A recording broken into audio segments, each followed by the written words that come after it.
हम बारीदार समाज से हैं। श्री माता वैष्णो हमारी कुल देवी हैं। हमारे बुजुर्ग सदियों से उनकी पूजा करते आए हैं। यहाँ जब कोई चढ़ावा नहीं आता था तब से हम लोग पूजा करते हैं। उस वक्त हम मालिक थे, लेकिन 1986 में बारीदारों को गुफा से बाहर कर दिया गया।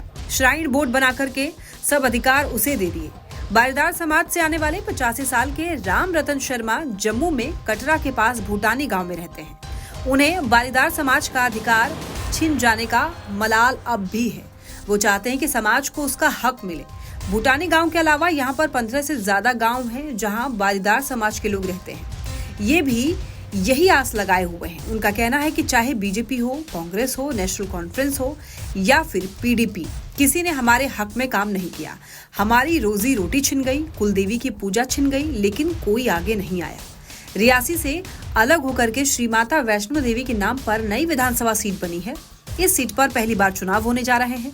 25 सितंबर को वोट डाले जाएंगे। रियासी से पिछले 2 विधानसभा चुनाव जीतने वाली बीजेपी ने बलदेव राज शर्मा को कैंडिडेट बनाया है। कांग्रेस ने भूपेंद्र सिंह पर दांव लगाया है। पिछले 2 विधानसभा चुनाव में कांग्रेस कैंडिडेट रहे जुगल किशोर इस बार निर्दलीय चुनाव लड़ रहे हैं।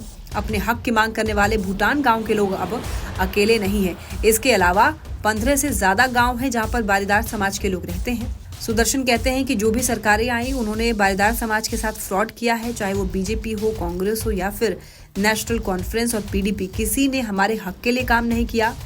और उन्होंने ये भी कहा कि मोदी जी पर शक नहीं करूंगा, वो वर्ल्ड लीडर हैं। 19 सितंबर को कटरा में रैली में उन्होंने फिर वादे किए हैं। सुदर्शन ने यह भी कहा कि सबसे पहले ये समझिए कि दुकानदार अगर मालिक है और उसे ही दुकान से बाहर कर दिया जाए, उसे किराएदार बना दिया जाए तो कैसा लगेगा। ऐसा ही श्री माता वैष्णो देवी मंदिर को लेकर के बारीदार समाज के साथ हुआ है।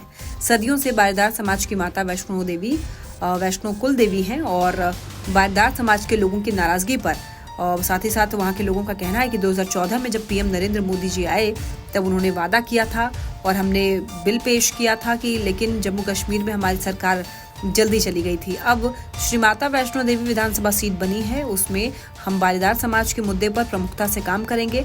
अभी कटरा में पीएम नरेंद्र मोदी रैली करने के लिए आए थे, तब उस रैली में भी बारीदार समाज के मुद्दे उठाए गए और उन्हें हल करने की बात कही गई।